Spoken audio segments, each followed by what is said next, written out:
I'm Thomas Smith, and tonight let's test whether chickens like salad. So I've got the remnants of some salad here that the humans didn't finish. So we've got some field greens, a little bit of goat cheese, and some dried cranberries. And this is the kind of thing where obviously if you left it in the fridge overnight, it would probably get all wilted. So instead, let's give it to the chickens. All right, here we are. I think they know they're getting a treat.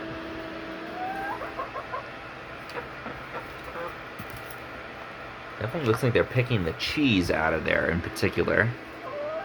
The goat cheese seems very popular here.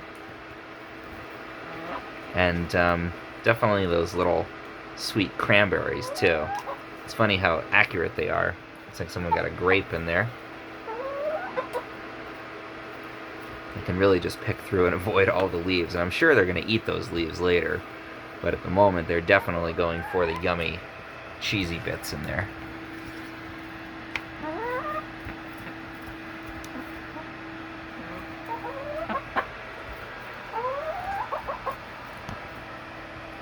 So definitely chickens like salad.